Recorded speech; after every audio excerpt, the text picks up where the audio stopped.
Korps Komando Angkatan Laut (KKO) yang kini bernama Korps Marinir merupakan pasukan elit milik TNI Angkatan Laut. Tidak ada palagan pertempuran dalam perjalanan bangsa ini yang dilewatinya. Sepak terjangnya di setiap medan operasi kerap kali menorehkan tinta emas. Salah satunya dalam operasi Dwi Kora saat konfrontasi dengan Malaysia yang dilindungi Inggris. Dalam operasi tersebut, prajurit-prajurit petarung KKO berhasil mengalahkan tentara pemenang Perang Dunia Kedua yakni Inggris di pedalaman belantara hutan Kalimantan. Konfrontasi dengan Malaysia berawal ketika Presiden Soekarno mengumumkan operasi Dwi Kora. Operasi itu sebagai bentuk penentangan terhadap pembentukan Federasi Malaysia yang terdiri atas Sabah, Brunei, dan Sarawak. Soekarno menganggap pembentukan Federasi Malaysia sebagai boneka Inggris merupakan kolonialisme dan imperialisme dalam bentuk baru. Soekarno kemudian mengirimkan angkatan bersenjatanya ke Kalimantan, termasuk pasukan khusus dari Kopassus, Kopasgat maupun KKO Angkatan Laut guna menggagalkan upaya pembentukan Federasi Malaysia. Dikutip dari buku berjudul 60 Tahun Pengabdian Korps Marinir, diceritakan bagaimana aksi-aksi heroik prajurit KKO Angkatan Laut saat mengemban tugas operasi merebut Sabah pada Desember 63. Ditulis dalam buku tersebut, operasi itu bertujuan untuk mendapatkan data-data intelijen serta menghancurkan pos-pos musuh di sasaran yang telah ditentukan. Para prajurit Korps Baret Ungu ini kemudian menyamar sebagai Tentara Nasional Kalimantan Utara, Detasemen Sabah, dilengkapi dengan senjata SOR, granat, dan bagi sukuan menggunakan LM-Madsen, mereka mulai masuk ke daerah sasaran.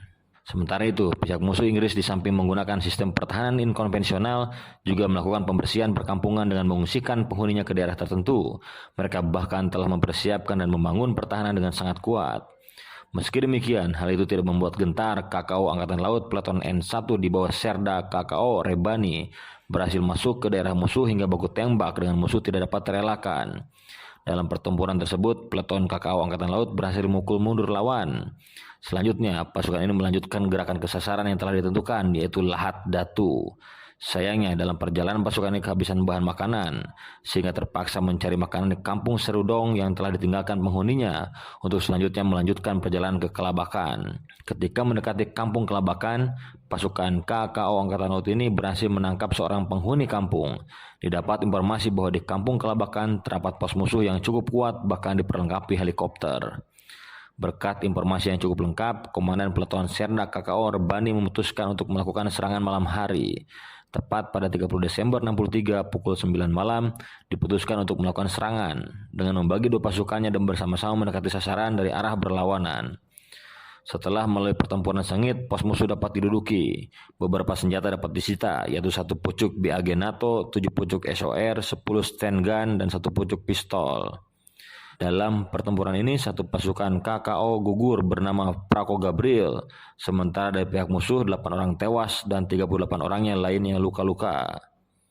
Setelah pertempuran selesai dan berhasil menghancurkan musuh, pasukan gerilyawan KKO memutuskan untuk kembali ke pangkalan dan tidak menduduki pos musuh mengingat sulitnya mendapatkan makanan. Namun, upaya untuk kembali ke pangkalan tidak mudah. Para prajurit harus mencari jalan memutar lantaran sulitnya medan karena hutan yang masih lebat dan penjagaan perbatasan yang kuat. Ditambah perbuatan prajurit yang dibawa sudah habis. Seiring perubahan politik nasional, konfrontasi dengan Malaysia pun berakhir setelah Presiden Soeharto mengambil alih pucuk kepemimpinan nasional pasca tragedi berdarah G30S PKI. Pada 28 Mei 66, di sebuah konferensi di Bangkok, Kerajaan Malaysia dan pemerintah Indonesia mengumumkan penyelesaian konflik dan normalisasi hubungan antar kedua negara. Perjanjian perdamaian kedua negara kemudian ditandatangani pada 11 Agustus 66 dan diresmikan 2 hari kemudian.